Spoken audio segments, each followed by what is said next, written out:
Assalamualaikum warahmatullahi wabarakatuh. Kami dari kelompok 8 mau mempresentasikan tentang kekhususan individual inteligensi. Nama saya Arum Trinitra Ningtyas dan nama rekan saya Prima. Inteligensi. Banyak para pakar psikologi yang mengidentifikasikan tentang inteligensi sendiri.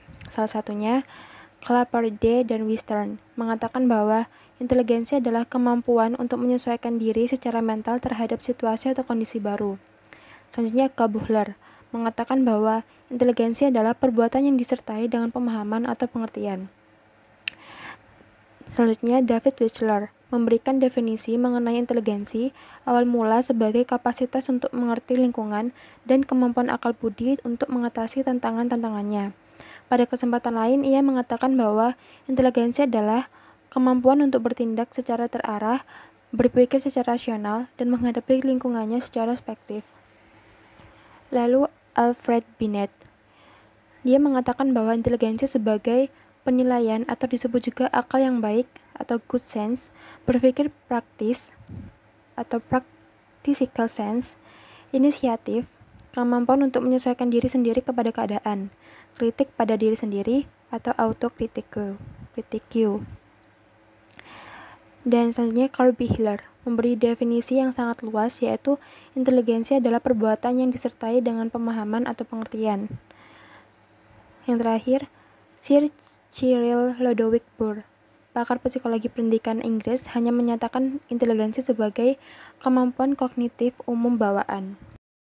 Sebenarnya, masih banyak definisi yang diajukan oleh pakar psikologi, namun satu sama lain berbeda sehingga tidak memperjelas persoalan.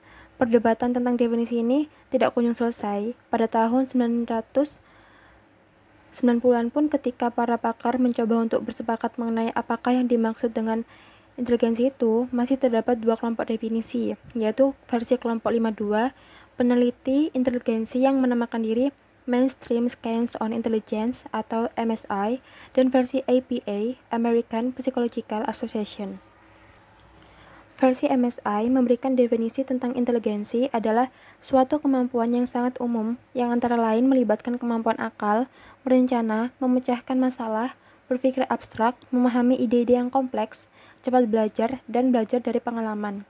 Jadi definisi inteligensi menurut versi MSI merujuk kepada faktor G, yakni general atau umum. Dalam versi APA, definisi MSI itu dianggap sebagai hanya sekedar sebuah daftar dari berbagai kemampuan yang diidentifikasikan.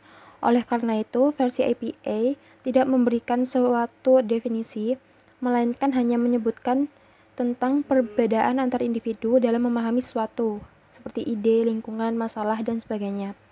Perbedaan itu tak konsisten karena ada individu yang pandai dalam satu bidang tetapi kurang pandai di bidang lainnya. Namun hal yang menyebabkan perbedaan kemampuan antar individu itulah yang disebut inteligensi. Dengan demikian, definisi versi APA ini lebih mengutamakan faktor S, yakni spesifik, spesial, atau khusus. Ilustrasi atau contoh, kalau kita memandang sebuah kursi misalnya, maka perbuatan kita itu disebut sebagai persepsi. Bayangan kursi itu melalui serabut-serabut syaraf tertentu diproyeksikan di otak, sehingga kemudian kita dapat melihat kursi. Tetapi kalau saat kita melihat kursi itu kita juga memperhatikan jenis kayunya, teknik pembuatannya, dan memikirkan bagaimana caranya membuat kursi itu agar lebih bagus, maka perbuatan itu sudah termasuk inteligensi. Bayangan tentang kursi tidak lagi hanya diproyeksikan melalui syaraf-syaraf tertentu ke otak kita, melainkan melalui sebagai sistem yang rumit dalam otak dan susunan syaraf kita. Ditangkap dan diolah serta dianalisis untuk kemudian kita boleh bereaksi secara lebih efektif dan efisien. Dengan demikian, inteligensi itu adalah kemampuan untuk mengolah lebih jauh lagi hal-hal yang kita amati. Kemampuan itu terdiri atas dua jenis, yaitu kemampuan umum dan kemampuan khusus. Kemampuan khusus sendiri adalah kemampuan dalam bidang-bidang tertentu, sedangkan kemampuan umum ini mendasar kemampuan-kemampuan khusus, tetapi ia bukan merupakan kumpulan, gabungan, atau penjumlahan kemampuan khusus aja, melainkan merupakan kualitas tersendiri.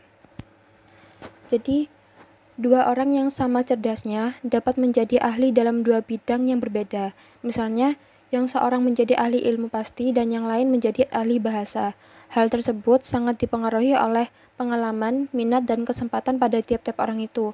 Jadi dua orang yang kemampuan umumnya kira-kira setara, dapat mengembangkan kemampuan-kemampuan khusus yang berbeda. Faktor inteligensi. 1. Faktor pembawaan. Perbedaan antara kaum nativis dan kaum empiris dalam ilmu psikologi tidak terbatas pada isu tentang inteligensi saja. Cesare Lombroso misalnya terkenal dengan teorinya mengenai delinquento nato, yaitu bahwa penjahat sudah mempunyai watak jahat sejak lahirnya yang tercermin pada bentuk tengkoraknya atau fisiognomi. Selain fisiognomi, ada beberapa ilmu semu lain yang mempercayai bahwa sifat atau watak, bahwa nasib sudah ditentukan sejak lahir dan bisa diketahui melalui beberapa cara seperti frenologi dengan mengukur tengkorak kepalanya, palmistry melalui garis-garis pada telapak tangannya, dan astrologi dengan memperhitungkan peredaran bintang-bintang. Semua itu seakan-akan ilmiah, tetapi sebetulnya tidak ilmiah karena sangat sulit membuktikan kebenarannya. Itulah sebabnya mereka disebut sebagai ilmu semu.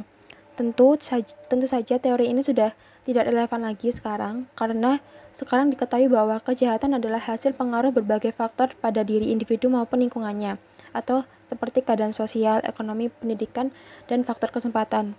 Selain itu, bentuk kejahatan sekarang sudah meluas kepada white-collar crime, yakni pidana pegawai non-kekerasan, dan cybercrime, yakni pidana internet.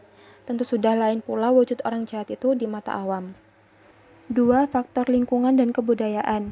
Di sisi lain, ada pendapat atau aliran yang percaya bahwa sifat manusia, termasuk kecerdasan dan kepribadian lainnya, sepenuhnya dipengaruhi oleh lingkungan. Pandangan seperti ini disebut dengan empirisme.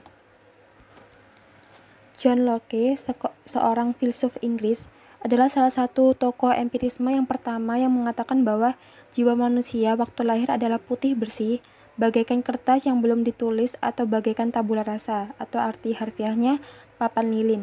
Akan menjadi apakah orang itu kelak sepenuhnya tergantung pada pengalaman-pengalaman apakah yang mengisi tabula rasa tersebut. Walaupun ada ciri-ciri yang pada dasarnya sudah dibawa sejak lahir, tetapi ternyata lingkungan dapat berpengaruh pada manusia. Dan yang terakhir, interaksi bawaan dan lingkungan atau konvergensi. Kedua pendapat tentang asal inteligensi sebelumnya ada benarnya. Saat ini para peneliti inteligensi setuju bahwa inteligensi adalah hasil dari kontribusi lingkungan dan bawaan. Yang kurang dapat diterima adalah pendapat bahwa faktor pembawaan atau faktor lingkungan mutlak mempengaruhi perkembangan kehidupan seseorang. Pendapat terakhir ini dikenal sebagai teori konvergensi, dengan tokohnya William Stern. Francis Galton membuktikan bahwa dua orang anak kembar identik, jika dididik dan dibesarkan dalam keluarga dengan lingkungannya berbeda, akan mengembangkan sifat-sifat yang berbeda juga. Makin besar perbedaan lingkungannya, maka makin besar pula perbedaan sifat kedua anak kembar tersebut. Jadi, pengaruh lingkungan cukup besar pada kedua anak itu. Di sisi lain, seseorang dengan taraf kecerdasan yang tergolong terbelakang, jika diberi didikan yang sistematis untuk menguasai pelajaran-pelajaran sekolah menengah, tidak akan menunjukkan kemajuan yang berarti sampai masa percobaan itu usai. Jadi terbukti dari kedua percobaan di atas bahwa lingkungan boleh berpengaruh terhadap perkembangan inteligensi seseorang, tetapi dalam batas-batas bawaan yang ada. Sekian dari kelompok kami. Wassalamualaikum warahmatullahi wabarakatuh.